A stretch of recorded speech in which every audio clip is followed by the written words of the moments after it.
titled Reuniting with Strangers, published just last month. So first we're going to begin with Magdaragat, with readings by three of its contributors, beginning with myself, Leah Ranada, Christine Añonuevo, and Vincent Ternida. Then we will have a reading by Jennilee from her new book, and we will have some short, well, we're not going to do audience Q&A, but you can come and talk to us afterwards, and we will be happy to answer your questions while mingling and book signing and all that. That was the awkward part where I turn the page.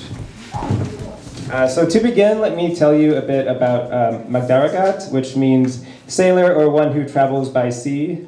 It is the first anthology of Filipino-Canadian writing to be published by a mainstream publisher, and contains 45, I think 49 is the actual, 49 contributors from across the Philippine-Canadian diaspora, writing in fiction, non-poetry, and non-fiction and poetry, not non-poetry, that would be kind of cool.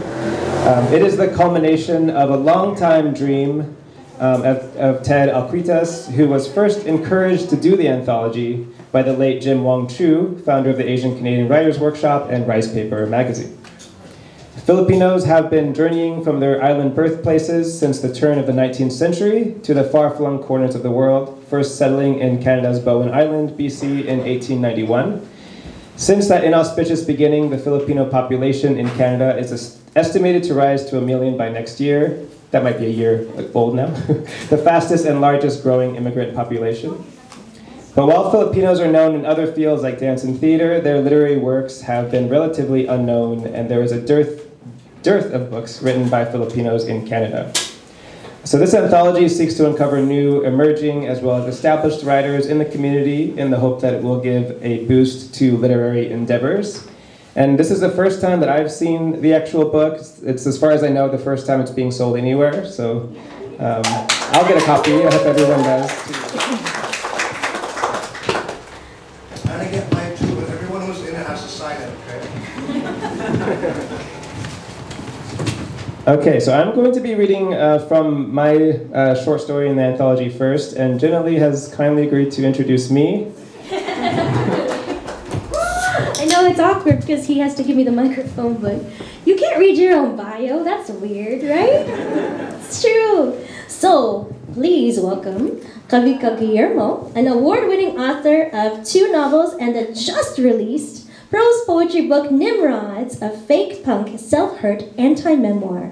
Under his patrilineal name, Christopher Patterson, he is an associate professor in UBC's Social Justice Institute and is the author of the non-fiction books Transitive Cultures and Open World Empire. Chris, we asked everybody what their favorite Filipino word is, and that's what they're going to tell us all when they come on this stage. So Chris said his favorite Filipino word is pogi. Who knows what pogi means? Anybody? Oh, wait. Handsome. Handsome! He's right! Good job! Yay! Okay, Chris, show them your pogi self. Come on back. Please welcome Chris.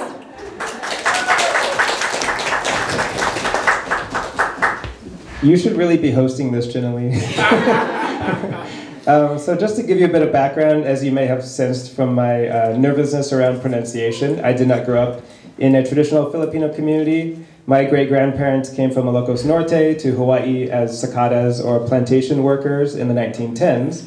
My great-grandfather fought for the US in World War I, and since then my family has mixed with indigenous, black, and all types of Asian peoples in the islands, in my case with white people. So my story is basically about all the anxieties about being mixed and still part of the Philippine community. The main character of the story is a mixed-race sketch comedy artist. So I was watching a lot of YouTube and TikTok during the pandemic. He begins on YouTube and has now made it big on Netflix by basically poking fun at Filipino culture. But before his new show premieres, his agent has arranged a viewing party at an Airbnb and has invited everyone in the Filipino community to come as a means of endorsing his kind of racy, borderline racist jokes in the show. And of course, the main character, who's unnamed, is a nervous wreck about all this. He spends the party hiding in the snowy garden of his Airbnb. The story is called Untouchable, or The Most Filipino Story You'll Ever Read. And speaking as an artist and writer myself, it's basically like some of my greatest nightmares come to life in a story. So I'll just read from the very beginning of the story. And there's a lot of cursing in it, so I tried to tone it down for some of the audience. But you probably know when I do that. Back when he was young and gave a crap, apologies bounced off his tongue and sentiment beckoned from every high and hug. Now it's 2021, he's 36, and everyone comes to his party just to get pissed out of their freaking minds. He irks whenever he hears that word, community. They revel, he lolls in the garden, sussing out the suspended snow, the way it just hangs there, as if atmosphere can sleep. Samantha, his agent, rented the house. Perhaps the visitors believe he owns it. He lets them believe it. He is a performer, you know, YouTuber, blogger, tweeter, twit, and the anti-intellectual video essayist who rails against hipsters, bobos, and academics. He thought he'd be canceled by now. And he does get canceled, every week at least, but the offers keep coming. Marites, his frequent collaborator and confidant, calls him untouchable. They both know how untouchable can refer to the cast outside cast or the noli, but neither points this out. Why was he untouchable? Why was he the one chosen? He ponders this from the chilly winter quiet garden. He was raised in Oahu, had lived in South Korea, and arrived in Vancouver, Canada with a traveler's sense of language as something that designates a place. And when a place believes it's bigger than it is, it turns into a bubble, an empty bubble that floats away. He, the pinprick, could not help but pop. He calls Samantha as he creeps closer to the frosted windows of the rented house. He checks, not fake frost, real frost. The phone in his ear protects him. Okay. I need to figure this out better next time. The phone in his ear protects him from having to go inside or from appearing creepy as he spies on his guests. He met Samantha just a year before, after she saw his YouTube show, The M3, a name that referred to his own Filipino, Chinese, and mixed white background with 3 M's, Mango, Mongol, Mongrel. The byline, the M3 show features 3-second sketches. Some are about colonialism, some are just butt jokes. He spoke to Samantha's sharp blue-rimmed glasses through his tablet screen, and their first conversation went like this. I thought you'd be much more crazy, suicidal, insulting, younger. He liked that she didn't even say hello. I've been watching your video essays. I wouldn't call them sketches if I were you. Sketches make people think of comedy, not colonialism. Colonialism is comedy, or is comedy colonialism? That's a sketch. He had expected nothing from the meeting, and he told her as much. Not with words, but with rigid artistry. When making his sketches, and sketches they were, he had to be totally free. His method was no thinking, no planning, what Samantha later translated as his biteable style. He drew from life, an about me vibe. He would not be held back. He had a chunky attitude. I have no inhibition whatsoever, he told her. I'm an artist. I am like a child. He heard her slow breath, so he spoke for her. And being of a community, representing the things I represent, this could get me in trouble. Thank you.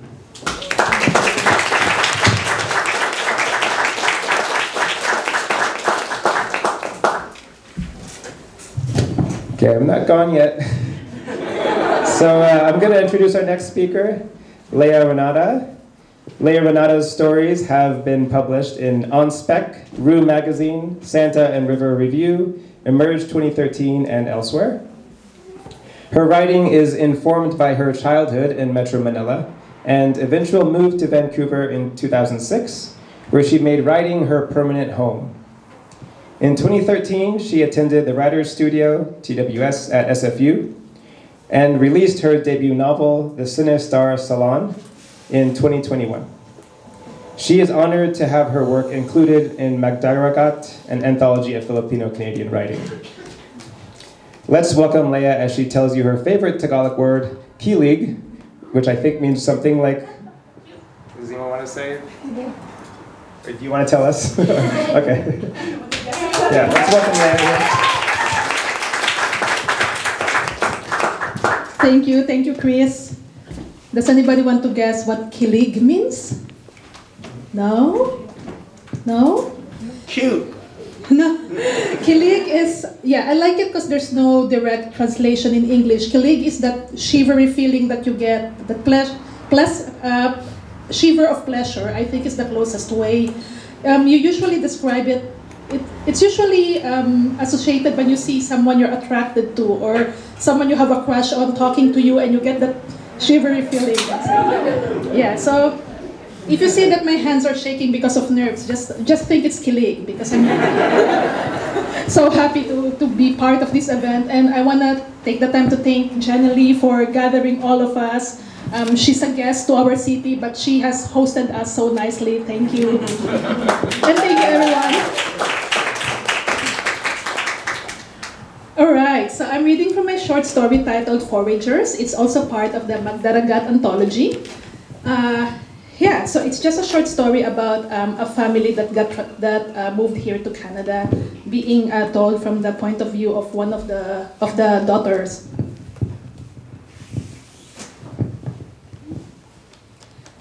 Foragers. The tiki torches are Papa's idea, even though he hates everything capricious. Iris has never been into Boracay, he says, by way of explanation, and I barely stop myself from saying, neither have we. The flames make the hot June evening hotter. The hedges around Iris's small backyard crackle in the sweltering air. She looks like Kate Blanchett, Paulo says. I glare at my older brother until he realizes how weird he is, gushing about Papa's new girlfriend. But the night has started out weird anyway. I showed up at Iris' townhouse, 4 on the dot, finding Paulo practicing card tricks in the living room, our fathers taking torches in the backyard. Iris was still at work. When she arrived, it seemed like she knew something was up. My father had provided just enough hints to intrigue, but she had not anticipated the presence of his children in her home. Her smile was wide and stiff when Papa introduced us, his voice booming with pride. I excused myself to the kitchen, her kitchen, and busied myself mincing herbs on the marble countertop, picking up any bits that strayed from the chopping board. Paulo bowed and started performing card tricks. Iris relaxed. She laughed throatily, her smooth, wintry face alight when a coin disappeared in Paulo's hands, and he plucked it from behind her ear. I'm speechless. Can you do it again? The bay window overlooking the backyard frames Papa and Iris perfectly.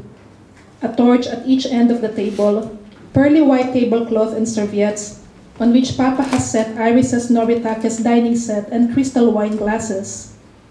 I have picked a bottle of rosé sitting in an ice bucket near the tall, clear vase of sunflowers. The blooms face the aquamarine bar of Jericho Beach beyond the hedge. They are working on my first course, arugula salad with oranges, pomegranate seeds, and goat cheese. My father puts down his fork whenever Iris speaks.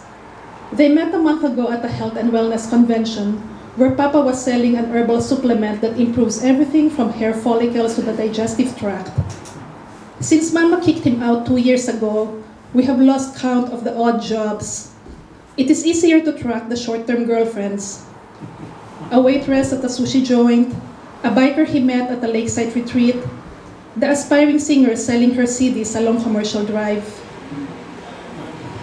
I turn to Paulo. How long do you think she'll last?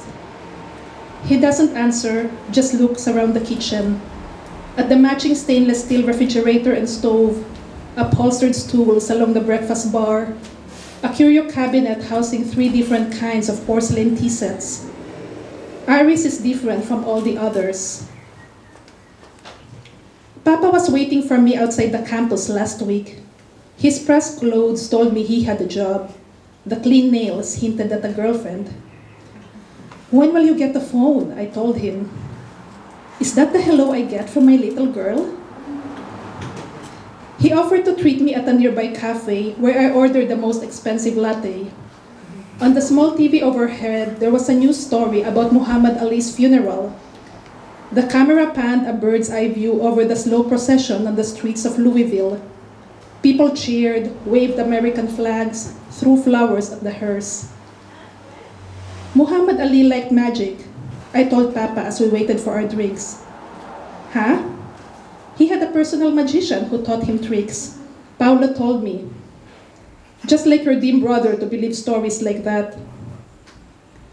As we sipped our drinks, Papa didn't tell me he was in love, or that he needed my help to impress a new girlfriend. Instead, he told me he was proud of me for pursuing my passion. Culinary arts. I've always known you have my fine taste. He mentioned a new restaurant by the seawall where he would take me one day. To be heaped upon with such expression of fatherly pride and adoration was as strange as it was rare, stirring a yearning I didn't know I have. That was how I ended up in Whole Foods this afternoon, buying ingredients for a romantic three-course dinner for two. Beside me, Paulo checks his watch. My shift starts at 8. He glances at the scene outside, wondering when he could shed his damask vest, dark pants, and button-down shirt for his 7-Eleven uniform. His long sleeves are folded from wrist up to prove he has nothing to hide. You're leaving me here with them? He frowns. You planning to be here all night? We don't talk about Mama, who is probably just starting her overnight shift at the geriatric ward downtown. I have plenty of men in my life, she jokes during breakfast of Spam and fried eggs before heading to bed. She talks about octogenarians whom she had to undress and help to their bathroom routines, whose loose skin and aching joints she massages with pain relief ointments and topical hydrocortisone. I sometimes wish I worked with her to ease her nightly burden and perhaps harden my own shell against the sight of our proud, able-bodied father turning dingy and thinning. To Mama, he is more helpless than her aging patients. Our conversation at the cafe last week annoyed me, but also left me feeling vaguely hopeful. Our father has had many girlfriends. He has asked Paulo and me for favors before, but he has never asked a favor about a girlfriend. It was Iris who made him do it, push him past a comfort level. Who knows what else is possible? Life has been known to allow miracles. Out there in the fairy tale backyard, our father is already behaving like a better man, well-dressed and soft-spoken. When he calls Paulo for another trick, he does so with a snap of fingers, as if summoning a well-trained butler. My brother, grateful for any willing audience, grins and heads outside. He spreads his deck of cards in a fan on the table before Iris. Main course is roasted bass and asparagus. Iris is a healthy eater, according to Papa. Will he change his ways for her? Or will she lay a path on which to guide him through? Ever since we reunited with Mama from Manila, it has seemed as if Papa doesn't know what to do with himself. He refuses to work for anyone, but he doesn't have the networks here that helped his printing business back home. The foul words he called out as a form of affection to friends have become just foul words. The way he squared his shoulders during an argument is now just hollow swagger. His behavior around Iris hits me with a strange kind of homesickness, as if we are back home and we are children again, except that he has transported this strange woman with us while Mama is out on some prolonged errand. Thank you.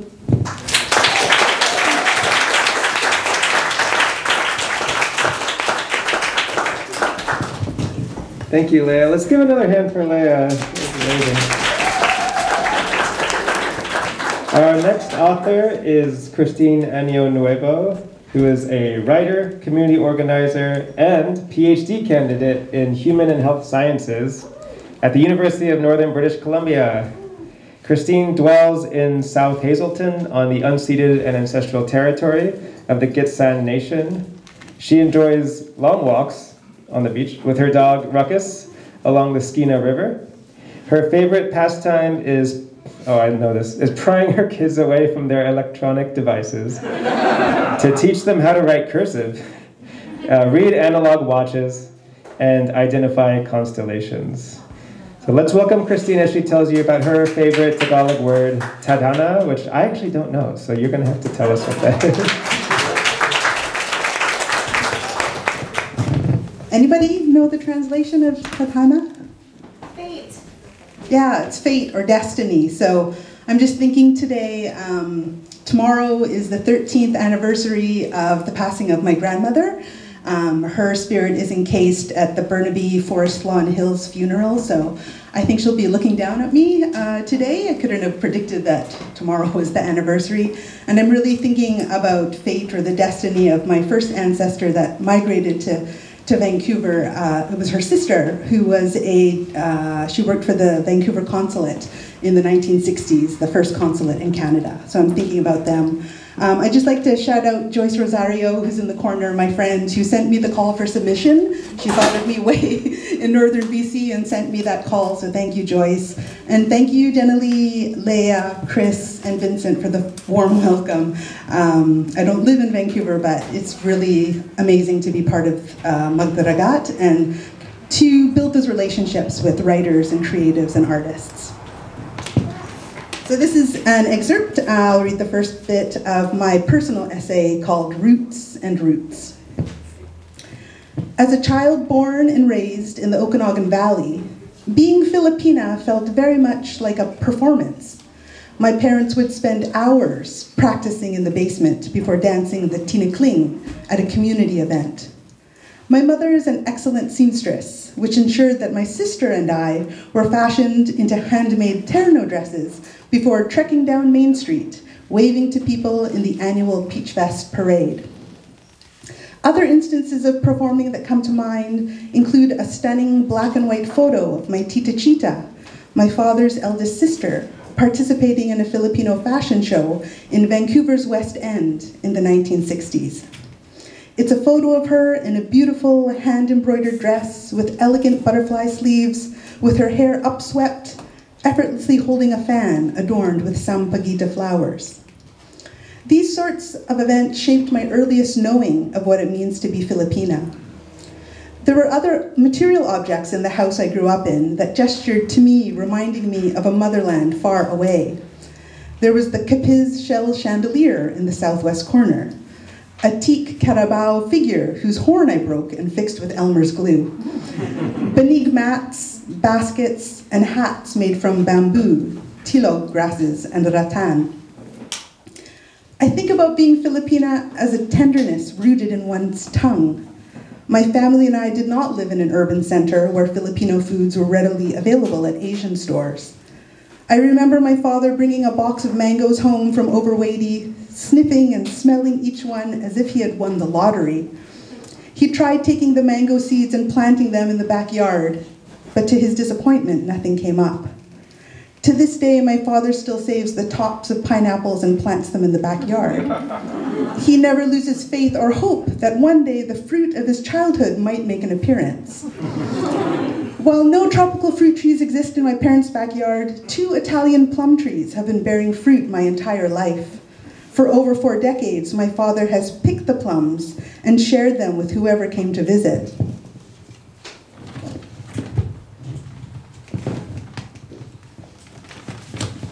My mother dehydrates the fruit and makes plum chutney or plum fruit leather to give to friends and family. I like to keep the seeds from the plums in a little jar by my writing desk. Those stone fruit seeds keep me grounded and connected to the place I was born, to the longevity of my father's ability to grow food, and as a reminder that seeds germinate nostalgia and connection. The seeds also represent the generative nature of my father's hands and heart in taking care of a small space that year after year continues to bear kamatis, opo, kalabasa, ampalaya, bawang, and many kinds of flowers. Only now do I reflect on how challenging it must have been for him to leave his home during martial law and be uprooted from familiar food, tastes, and climates. My tongue does not twist easily around Tagalog. My mother's first language is Pangasinan. My father's first language is Tagalog. My first language is English. My parents speak Tagalog at home but wanted me to be rooted in English. While I wish they had spoken one of their mother tongues to me whilst growing up, in this day and age, you can take classes online. For most of the 2-year pandemic, my Wednesday nights have been spent learning verb tenses, ligatures, monosyllabic roots, and those confusing markers, ang, nang, with other Filipinx in the diaspora, searching for the sounds that connect them to the empty parts of themselves. Language is an expression of a worldview, a way to share thoughts, feelings, and ideas. Part of me has always felt that something was missing because of this inability to convey myself in the sonics of language that surrounded me during my formative years. My mother's language is still largely inaccessible to me, although I did Google how to say, I love you, inaro taka. I have a son, a stepson, and 2 nieces who mostly speak English. And I try to teach them the Tagalog words that I know and search for age-appropriate bilingual books for them. I want them to learn more about the Philippines, the diversity of the islands, the many languages and dialects, the folklore, the colonial history, and of course the food. I didn't learn anything, as there were no classes in primary, secondary, or post-secondary school about the Philippines. I don't begrudge my parents for wanting me to adapt and assimilate into the mainstream. They were learning themselves how to find their way as new arrivants. But losing that connection and relationship with my roots and habitually not seeing myself reflected in media, pop culture, literature, and textbooks had an impact on how I view myself in relation to others, or in a piano or dance recital. And this had a detrimental effect on my self-esteem, causing stress, anxiety, and feelings of being an imposter. I tried to find examples of pop culture, books, and movies with Filipino characters so that my nieces, son, and stepson can feel validated and proud of who they are. Thank you so much.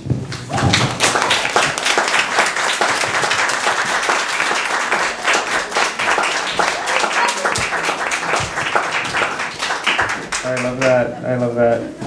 Let's give another applause to Christine.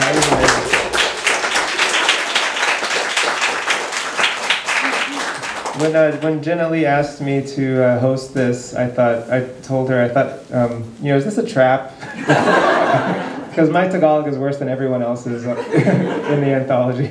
And then Christine had a nice conversation with me about how this was what she was writing about. And now I'm aware of this online course MOOC thing, so my Tagalog is going to go from travelers to something different. Now I'm telling you about Vincent Ternida's work, or his bio, and he's going to be our next speaker. Vince is the author of the novella The Seven Muses of Harry Salcedo. Thank you very much. His essays, articles, and poetry have appeared in several publications, including The Polyglot, the British Columbia Review, Rebel, Rappler, Voice and Verse Poetry Magazine, and PR and TA Journal. Acacia, a short story he developed in Diaspora Dialogues, has been selected in Magdaragat. There's a definition of what Magdaragat is, but I talked about that. He lives in Vancouver. Let's welcome Vince as he tells you, this was going to be mine, and then I had to switch. But his favorite Tagalog word, bahala na.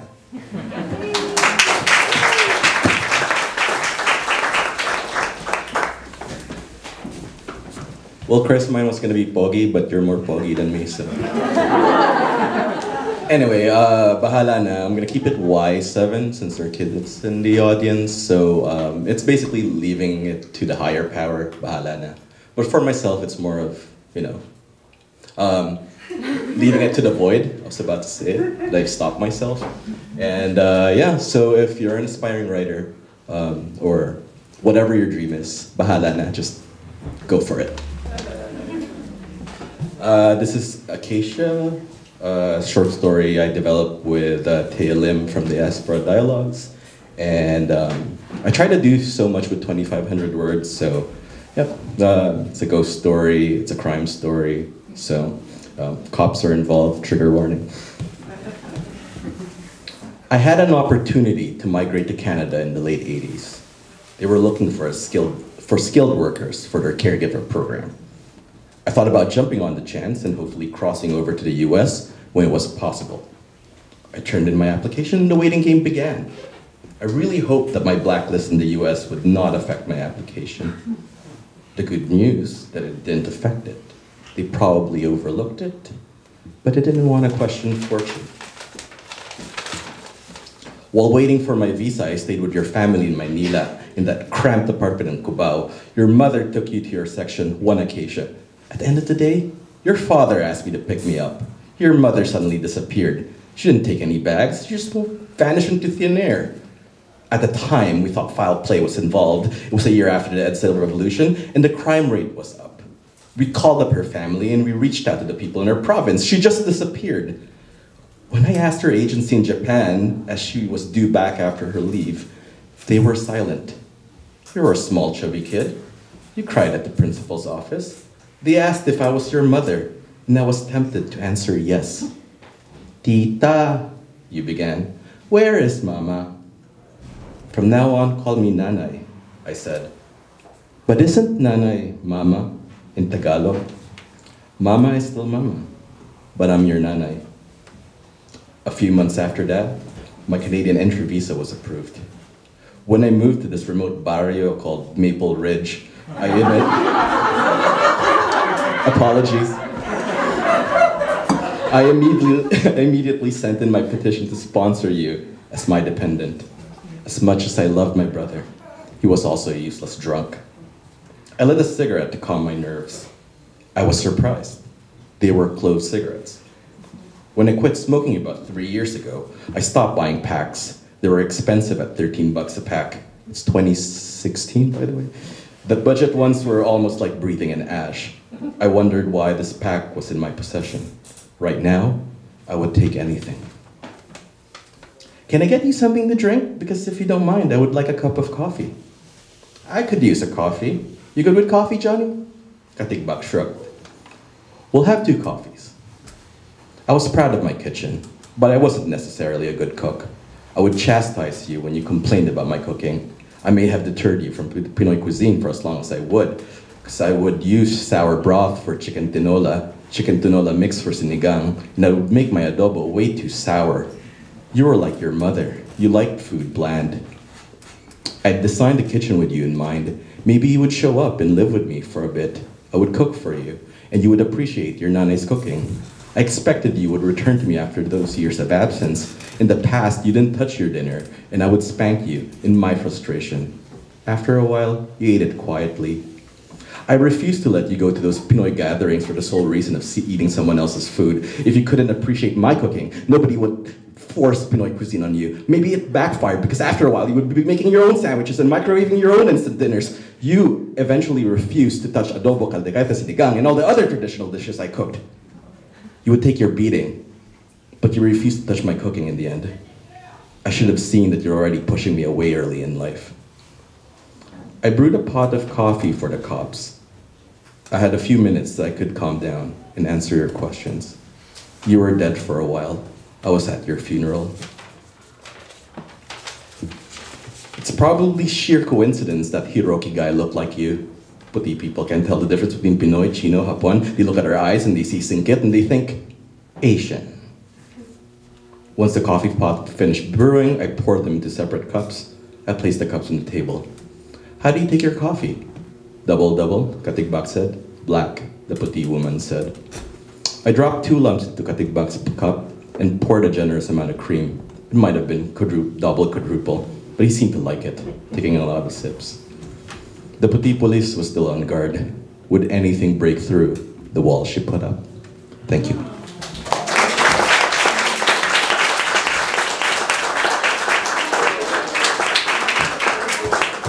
Thank you, Vincent. Representing Maple Ridge, I love it. Now let's give Vincent another hand, that was great. So before we move on from the anthology, I know there are other authors featured in the anthology in the room, and so I'm just hoping that they can just introduce themselves, put up your hands, and maybe we could start with the person taking the picture over there. Hi, I'm Laurie. You're all you do.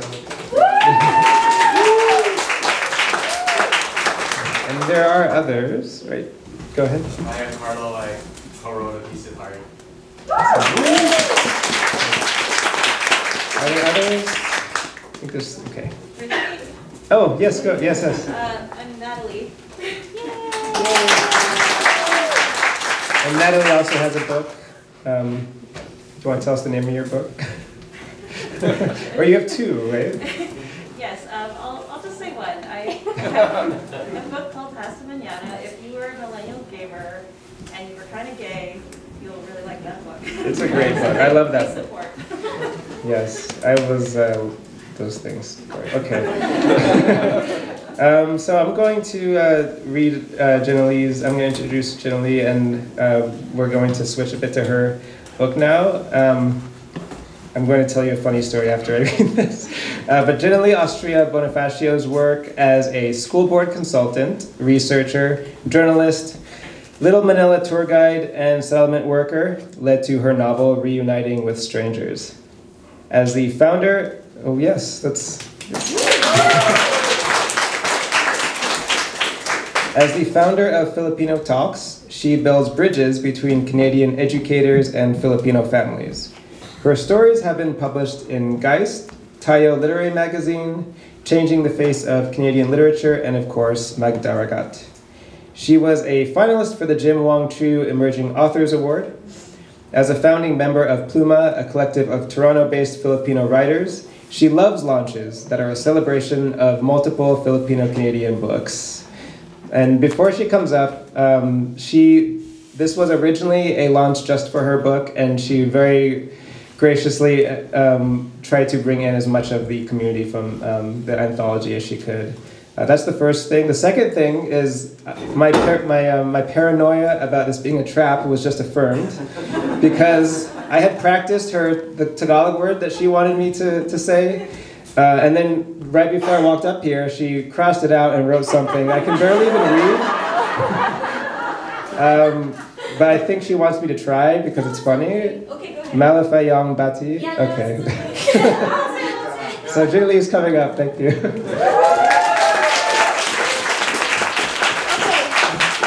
So I have the penmanship of a serial killer, and I'm really sorry about that. You're all going to find that out when I sign your books in a second. The word is a phrase, and it means happy birthday. And that's because one of my very best friends is here tonight, and it's her birthday. She brought a 2-month-old. I mean, that already is enough. But so I'm going to teach you all how to say happy birthday in Tagalog, and then we're going to sing it to you.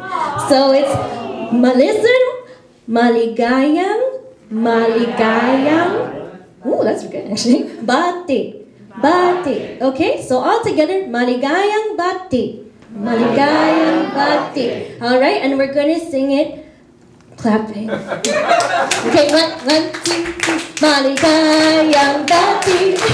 Maligayang bati. Maligayang, maligayang, maligayang bati. Woo! Yay, Jessica! Thank you for coming. And thank you for bringing this baby with us, too. And the other babies, too, right? Thank you, guys.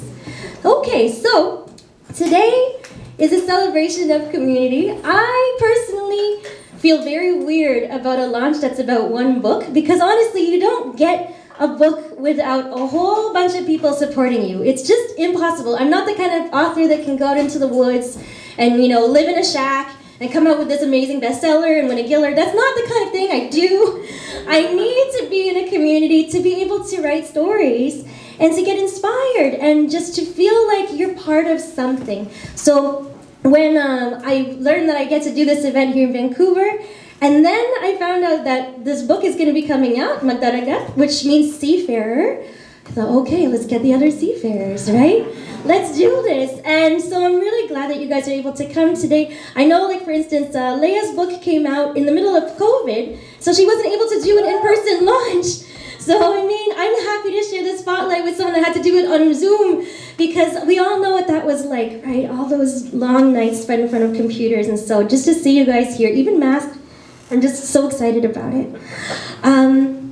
there are a couple people in this room that I need to thank right off the bat. Oh my gosh, where do I even start? My mom, obviously. My mom is here.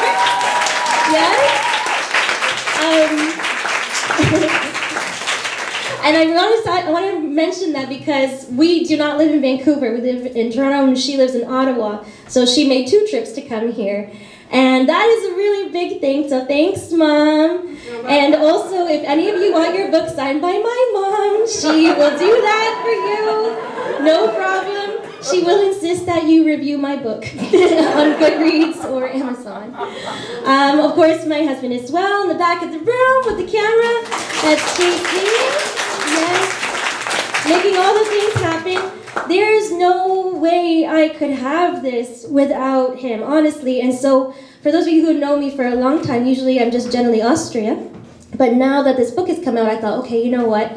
We need to recognize the fact that this is a group effort, and he was a big part of this. So, Bonifacio na ako. Thank you very much, Jennilee Austria-Bonifacio. And the last time I was in Vancouver, it was just a couple days because we were going to go to camp, see Carlo and a lot of different people at the Kababayan Academic Mentorship Program up in Loon Lake. And I just remember how much power the Vancouver Filipino community has. And it's still here today, even COVID couldn't wreck it, right?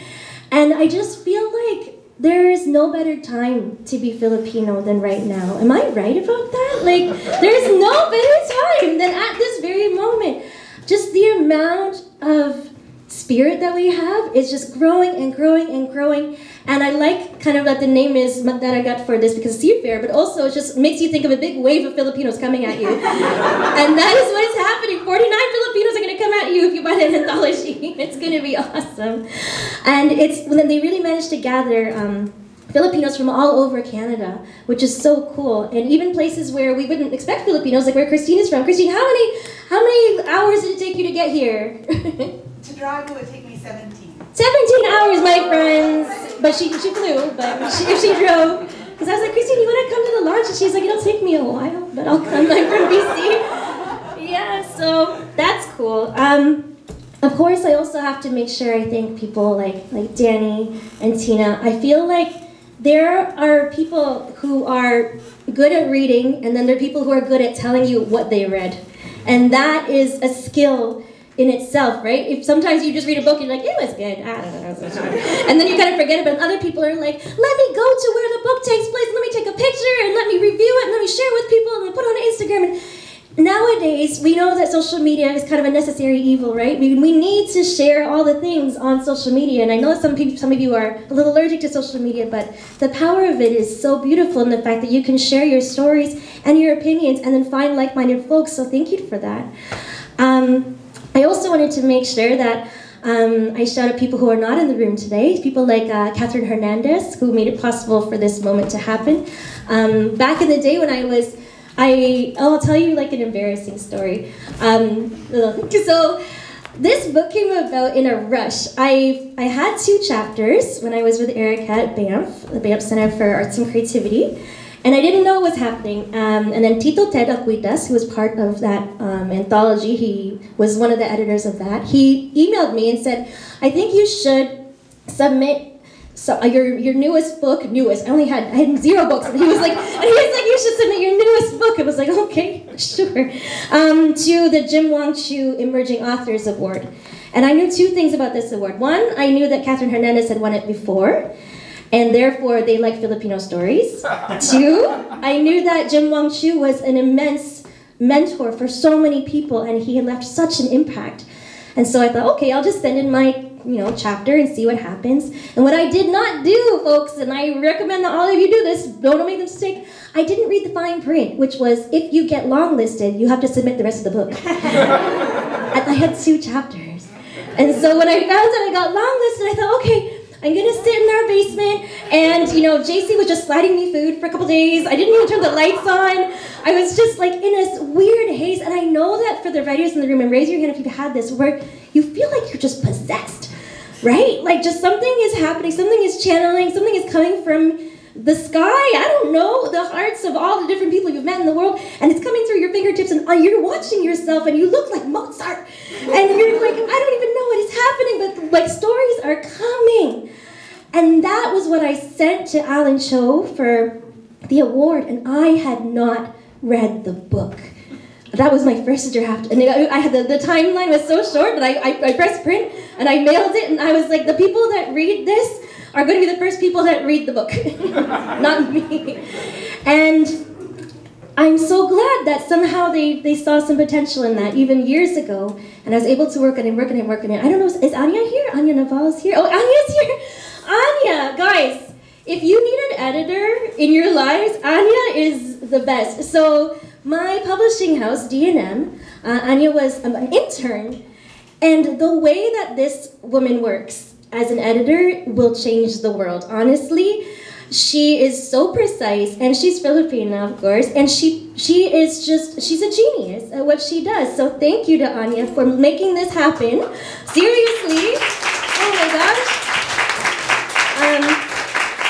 And if you see any errors in the book, just tell Anya, don't tell me. So serious. Honestly though, best intern, I think you should just run your own publishing house.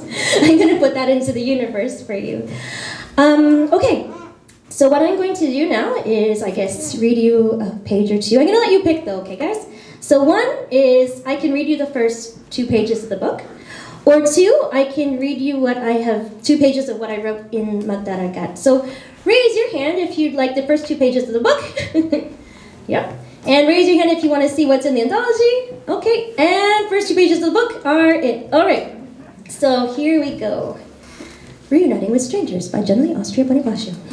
Chapter 1, Monolith. I'm trying to get onto Porter Airlines. Okay. Okay, guys, here we go. I called him Monolith because the name sounded as strong as he looked. At 13 pounds, he was the biggest baby that our tiny country hospital had ever seen. When he was coming out of me, I felt like he was ripping me in half. I begged for medicine to stop the pain, but when the nurses ran to the parking lot to ask my husband if he had any more money, they found that he'd spent it all on bottles of Red Horse. He said that since I was the one who got pregnant, I was the one who had to deal with it. I fell unconscious in a pool of blood. I knew that I needed to get my son as far away from his father as possible.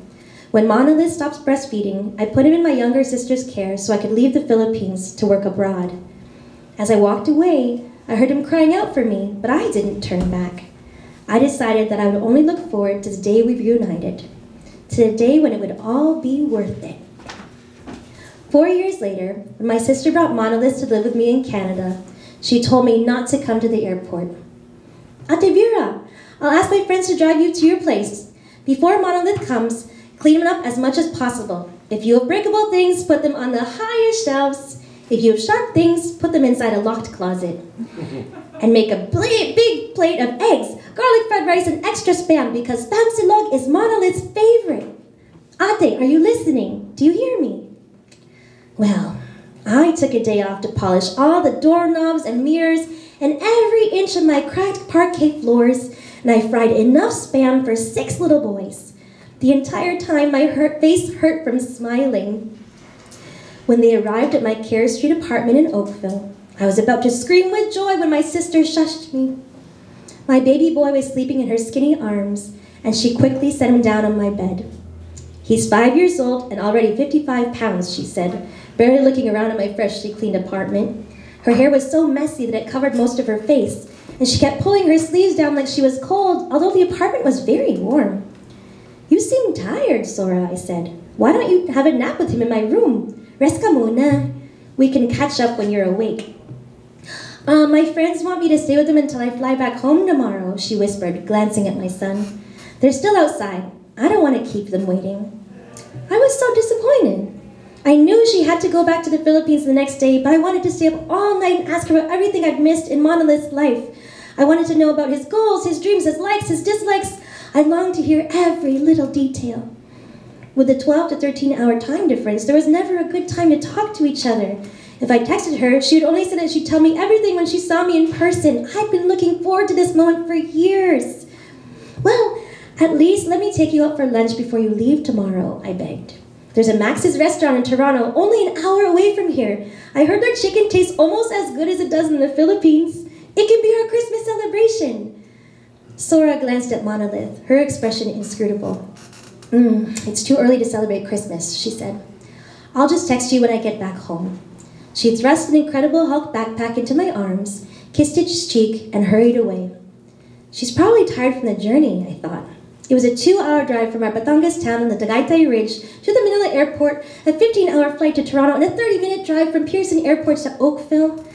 20 hours of travel would be hard on anyone. And most of all, she's probably devastated to leave her beloved nephew behind. Who wouldn't be? I tucked Monolith under my covers and curled up next to him, breathing in his scent. He smelled like warm sun, like lush earth, like damp tropical sweat, like home. His hands were surprisingly big for his age, and I intertwined his strong fingers in mine and I sighed. I had never been happier in my life.